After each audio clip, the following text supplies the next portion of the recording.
Hey guys, welcome to The Bottom Half is Red. I'm your host, Barron, and I am excited to bring to you a show that is going to give you some thought-provoking discussions. It's going to give you some expert insights to both encourage and some practical steps for how to build an organization that can more effectively introduce the world to Jesus Christ. So what is The Bottom Half is Red? It's all about building a culture of excellence. It's about growing your unique and creative identity. And it's about carrying out the will of God at any cost. So you're going to see that through practical teaching tips, developing a culture of giving, creating branding and marketing, or even methods to help guests feel safe and welcomed. This podcast is going to have you covered. But before we dive into today's episode, I want to take just a moment and extend a special invitation to all of our dedicated listeners. If you're looking to get even more involved in our community and gain some access to some behind-the-scenes stuff, become a Patreon supporter. And you can find that link in the episode description or even on Patreon. Just visit The Bottom Half is Red. Listen, we can't wait to welcome you on board and to share this exciting journey. Now, let's jump into today's episode. Welcome to The Bottom Half is Red. And I want to begin this podcast today by telling you, this. Hey, you matter. And that statement right there, and you'll recognize that statement from a previous episode that we've done. But that statement right there is what we are going to focus on today. And it's going to be an awesome podcast. I promise you that. Let me introduce my guest today, personal friend of mine. You're going to hear all about the journey.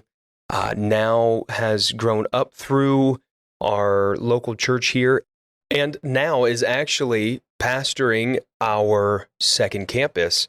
It's in the up-and-coming city called the City of Jinx. And we're thrilled, Josh, that you have come on. Thank you for being a guest on The Bottom Half is Red. Hey, thank you for having me. I feel like I have arrived.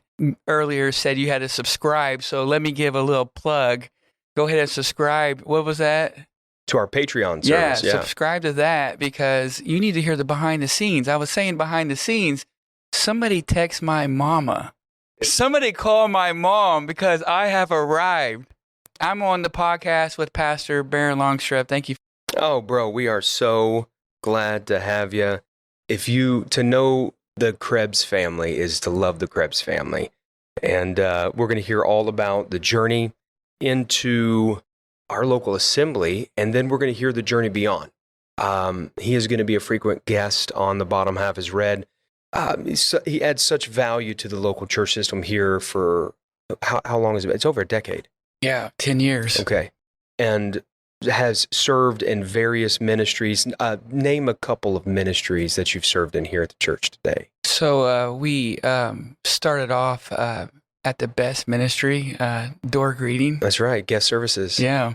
That was before we had guest services. That's right. That's right. So you're like the OG. Yeah. The original. Mm-hmm. We worked in youth ministry. How long were you guys student pastors? So we were student pastors for 3 years. Yeah. Sunday school teachers for a while, Reach Ministry, and then now on this incredible journey of pastoring the second campus. Right. We have just recently ensured that our language was proper, right? So we just made it official. There's no such thing as a mother campus. And I know technicalities, but in terms of cultural language, it is just the Tulsa campus and it's the Jinx campus. Right. So let me say, we are now on this incredible journey of pastoring the Jinx campus. That's right. And we're just so excited. God's already doing some amazing things, and we'll talk about some of those things in a later episode. But let's dive in to what we are going to bring to our audience today, Josh, and that is not necessarily the origin of Hey, You Matter, but really the action side of Hey, You Matter. And we heard about my wife's desire to plug this into our system and how it has literally created a dynamic within our church that has affected every ministry. Really, it affects every service we have. All of our decisions now are they kind of get channeled down through the avenue of our church's personality. Of course, we've got our core values and whatever. But what I'm saying is like this has been such a vital part of our church's existence. So, just in a moment, I'm going to ask you a series of questions, and I'm going to have you take our audience down your memory lane and how important "Hey, you matter," that slogan in action has meant to you, your family, and then, of course, journeying into church planting. So, but let me lay a quick foundation. Our message matters. Right. Right. Agreed. Right. It's critical. I mean, you're preaching Sunday and Wednesday every week. So our message matters. It doesn't matter how great the message is if no one's listening to it. Right. Absolutely. So, and I hate to say it like this, but it becomes incredibly distorted or, God forbid, even useless. And we know that our message is not useless. We know that the truth is not useless. But what we do know that if there is a gigantic, and I like this terminology, but if there's a gigantic hairball and we're not able to break free of that, then our voice becomes softer and softer in this generation to a world that is over informationalized. Our message can get lost in its translation. So having something like, "Hey, you matter," it's more than just a trendy statement. Right. And what we're going to define today is one of our main personality themes in our local assembly. Personality, Josh, simply the combination of characteristics or qualities that form an individual's distinctive nature. Okay. And this is important because prior to us ever even putting "Hey, you matter" into words, I feel like, and here's the reason why we have you on today, I feel like that it was being displayed. Absolutely. Okay. So I want you to take our listeners down a journey, Josh, in regards to the relationship that you and I had, okay? Because you're a byproduct. I've called you, the first half of your ministry, I called you my Timothy. Second half, I think I'm going to have to start addressing you as my Paul, right? Because of your great knowledge and depth in ministry. And I've watched it just exceed, and it's just been beautiful to see. But what drew you towards myself, the gospel, whatever? I want you to take our audience down that memory lane. Sure. Well, first of all, we met in 2009 at a job. You were working in the warehouse. I was working in the yard. We became friends through that. But let me just say this. I would say there's a huge difference between your intent and your impact. I like that. Okay? Talk about that. What I mean by that there's a huge difference between your intent and your impact is that nobody's really interested in somebody with no empathy. When you meet somebody who's searching for something, somebody who's looking for answers in life. When we met, my life was in shambles. You led me to the gospel. I did not know I needed the gospel. But what led me to the gospel was the "Hey, you matter" type concept that displayed from you. So when I'm in a crisis, the ability for you to sit down in my crisis and care enough to sit down in the middle of it with me, that's what it feels like, right? So if you're looking for results of like, "Hey, let me give you a Bible study," that may produce results, but it doesn't produce growth. It doesn't produce growth. So let me ask this. You talked about the difference between an intent. Is that what you said? Mm-hmm. You talked about the difference between an intent and impact. Yeah. Okay. So when you're talking about impact, because I share a lot of the same memories you do about our experience together, okay, our journey. But obviously I'm going to process it differently. So when you say sitting down, describe what that process looked like, what that meant to you, how you knew that there was something different about the voice of this church, if that makes sense. Yeah. So just the fact that you're able to connect with me where I feel like you care about the situations that we're in. I feel like you care about my family. There's intentionality there. Like, I want you to know that I care. Compared to just like, hey, would you like a Bible study? And so what I mean by that is the results that you get from that would be minimal, right? But the investment that you get, that you give into somebody's life would produce growth.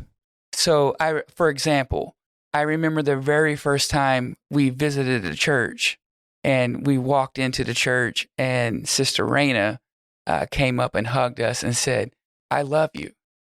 We really believed that she loved us. It wasn't like a common, which you're used to, like, hey, love you.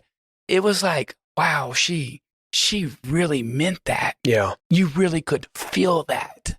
So there's a difference between the intent, right? Yeah. And so that's the results that you get from that. Does that make sense? Yeah. So what you're saying is how intentionally we approach and press into somebody's life. Right. Not digging down, but necessarily like sitting there caring. I mean, it's just simple. It's as simple as that. And it's true, right? So, I mean, obviously right now, I look at you as a brother. So you're like a brother to me. As we continue to grow from point A to now, obviously each step of the way, there was like a different form of relationship and love and interest. And the more I knew you, I think the more open, right? Just common things that happen in relationship. But what you're saying in the actuality is this thing is not some superficial plug to try to enter somebody into a system, into some systematic approach to pull them in by some trendy statement, spit them into a process, and then expect them to have real life change and to feel Christ in a very real way. Right. Can I tell a story? Yeah. Okay, so I remember, and this is the way that I remember it, and I'm getting older, so you refresh my memory.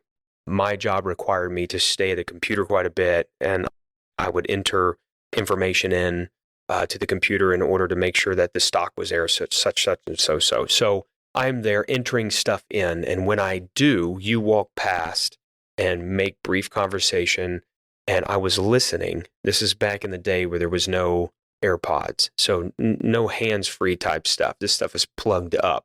And you said, hey, what are you listening to? What are you listening to? Yeah. And I just... Do you remember the song? I remember it. It was the David Crowder song. Yeah. How He Loves Us. Yeah. And I literally kept one ear in and gave you the other ear. Yeah. And I think that's fitting. Oh, how He loves us. And I remember that's the first time that I felt God. I remember tearing up. Yeah. And I'm about to cry, right? This is the first time that I felt God. Now, I tell everybody I wasn't raised in church, but I was actually come from a family that I had a great grandmother that was in church. So we would go on Easter, or we would go on Christmas. We had experiences with church. So I wasn't new to church, but I had never met anybody like you. And so I was drawn to you. We did not talk on the phone at night. We didn't text back and forth. There was this drawing towards you. Now, you could say the Father drawed me to you, but you could say that there was the intentional love that came from you, right? So it's like the Hey You Matter style leadership. This not even coined yet, right? Like this phrase hasn't even been birthed yet, but it's that type of leadership. That's not natural.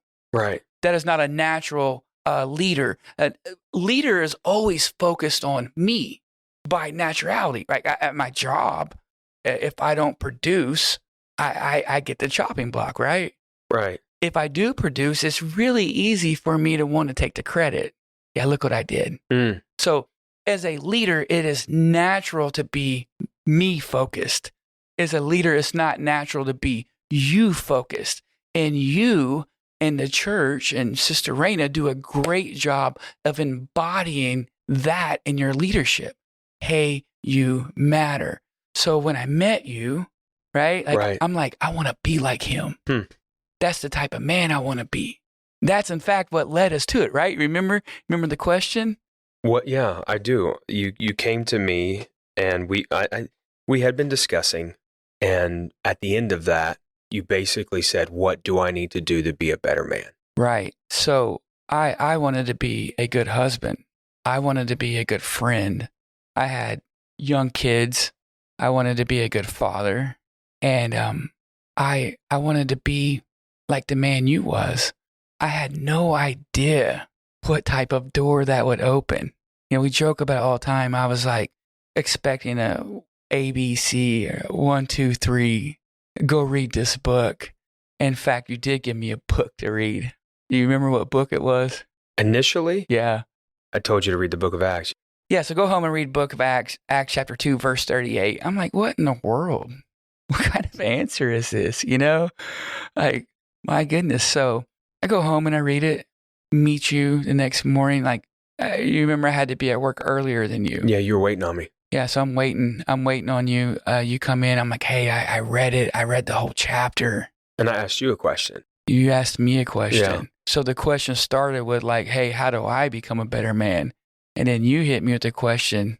Yeah, I just simply said, what do you think about it? What are you going to do now? So I said, hey, I repented.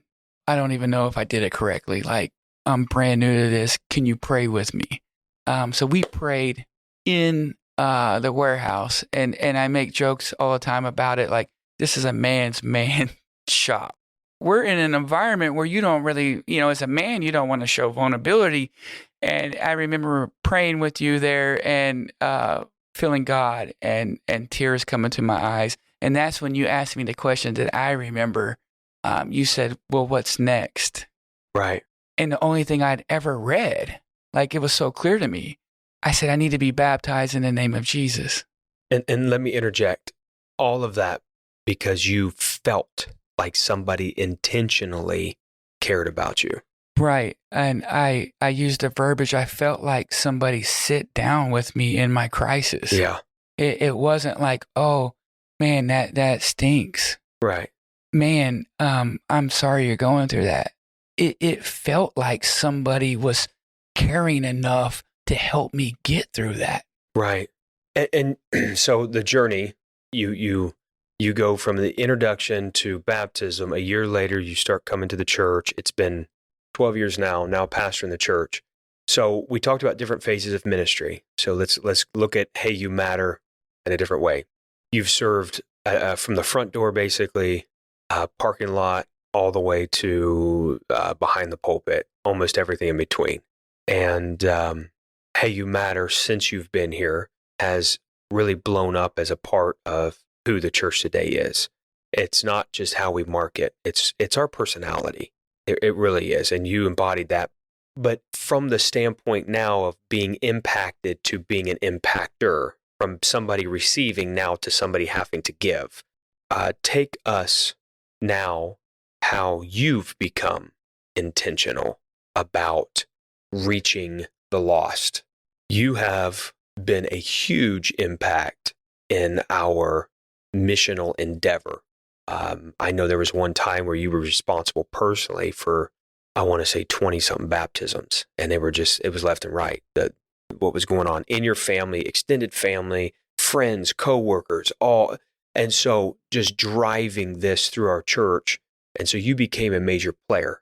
Take us on another journey through some of those missional efforts as a reach pastor, presently as a pastor, how you've been able to now sit down with somebody figuratively and get involved in their life and their story.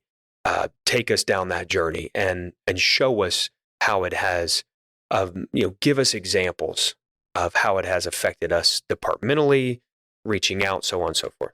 Yeah. So, the first example I can think of, and this is a little bit later, not as far back.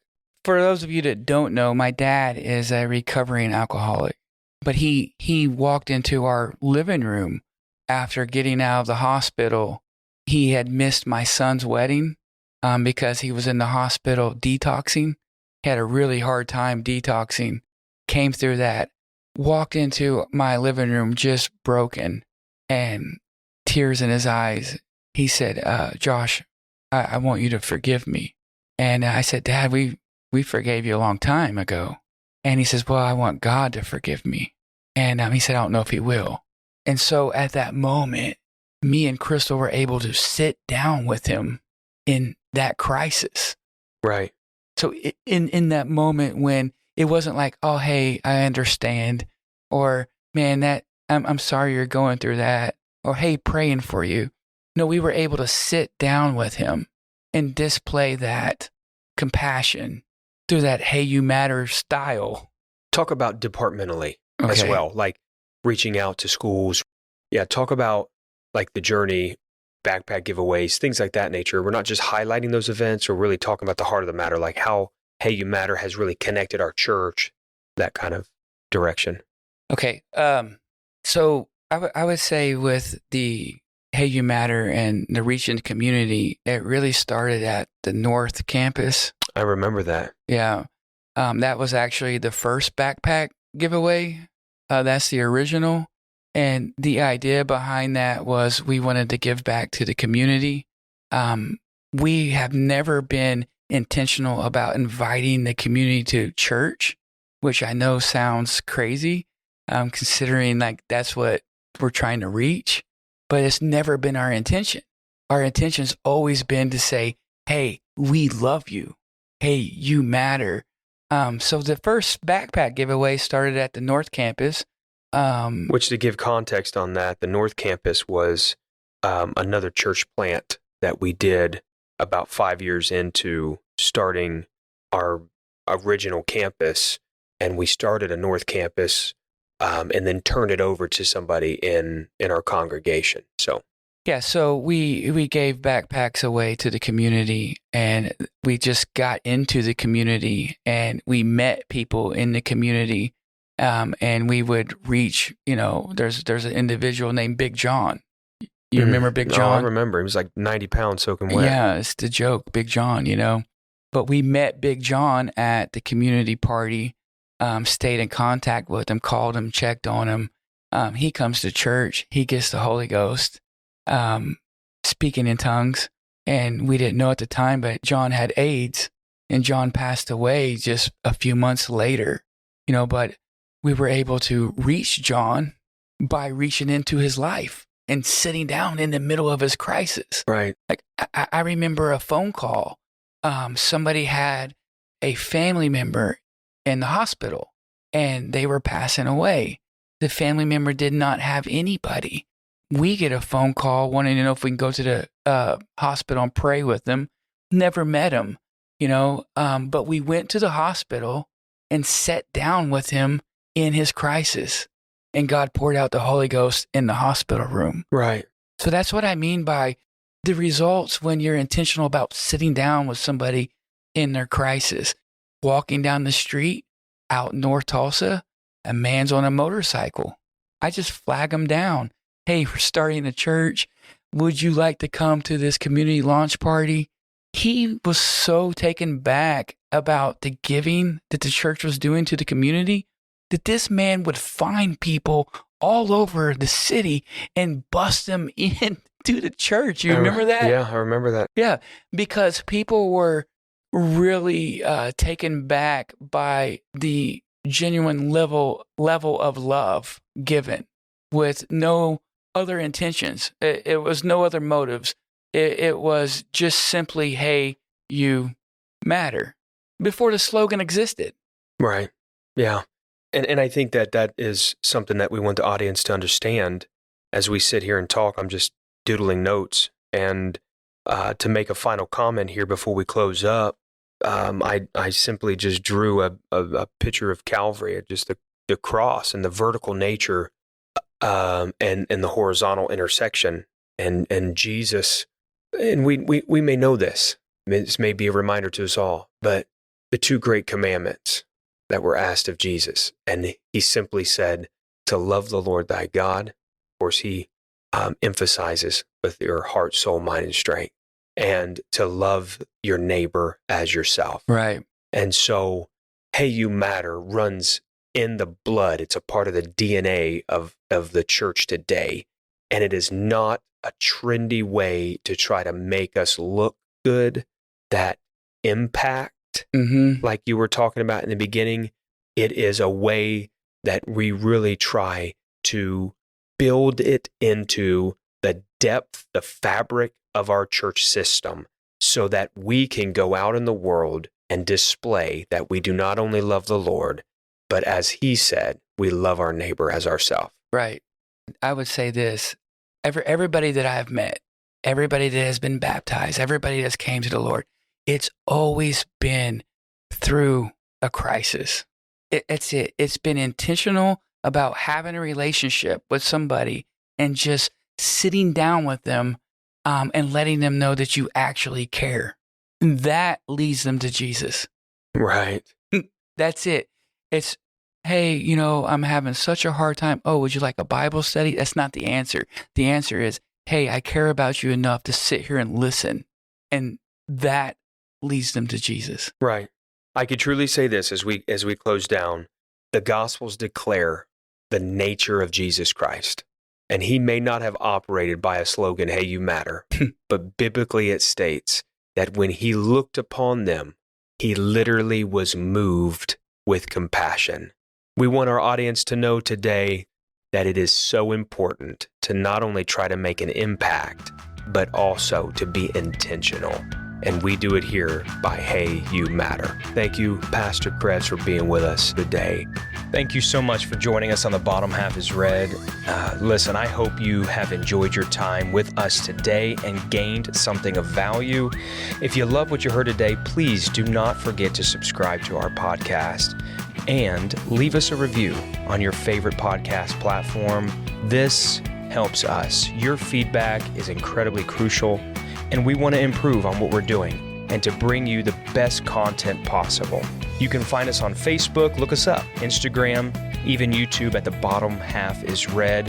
Hey, be sure to check the episode description for any links to any resources that we have mentioned during the show. You don't want to miss out. This podcast is a production of The Church Today here in the great city of Tulsa, and the executive producer is our very own David Tandera. I hope you've had a fantastic time, and we look forward to having you with us again on our next episode of The Bottom Half is Red. We'll see you then.